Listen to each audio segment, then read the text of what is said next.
So what's up mga kajaber, for the day's video, leg day. Sa mga nag-request mga tropa, ito na po.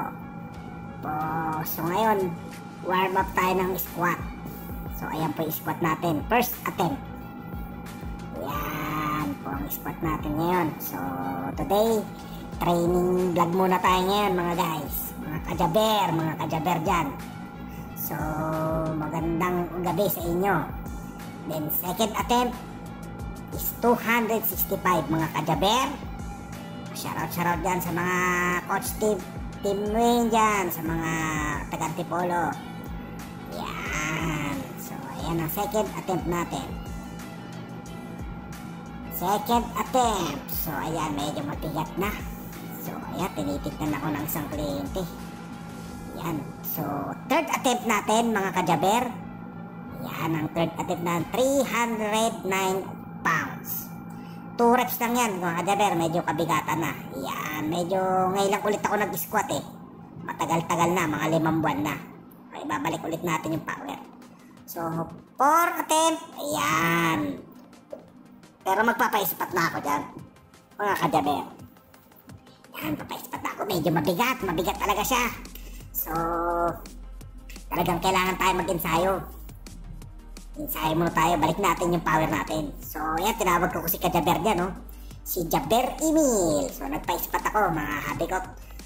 Pitikin mo lang pataas, ibabounce ko. Iyon, pinitik ni Jaber. Ang galing mag-ispat ni kajaber ko. Malupit talaga si Emil Caranza, siga ng Antipolo. Iyon, 2 reps lang kajaber. Tapos susubukan ni Jaber yan, susubukan, itatry ni kajaber. Yan na, itatry na ni kajaber. Angat na Jaber! Uy, Jaber. Doon nalungkot si Jaber. Ano ba yan? So, ayan na guys. Mag-leg extension tayo. Suwabe leg extension namin dito mga kajaber. Mga team coach ko dyan, oh. Sarap mag-legs dito, oh. Ayan, suwabing-suwabe, oh. Ayan, oh. Oh. Sarap mag-quads dyan, oh. Ayan, oh. Medyo nagsasize na ulit yung quads ko. So dyan tayo focus. Pagtapos yan, leg curl tayo ngayon. Ayan, leg curl natin. Ayan, na machine. Tapos may alternating dyan, leg curl. Standing alternating machine dyan.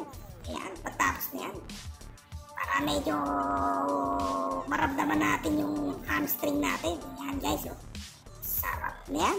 Grabe, suwabe.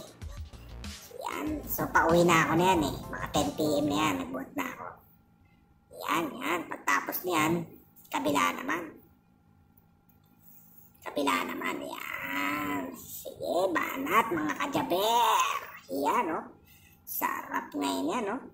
Sarap ng tulog ko nito mamaya. Grabe. So, focus tayo sa legs. Para next month, prep na tayo. Try natin. Yun, tapos ulit ako, leg curl ulit ako. Yung opposite naman na seated. Yan, oh. Medyo talagang 3 machine yung tinira ko sa legs para gusto kong habulin ngayon yung hamstring ko eh. Gusto kong lumaki. Kasi malaki na masyadong quads ko. So, thanks guys mga kajaber. Salamat sa mga nood. Thank you, kajaber.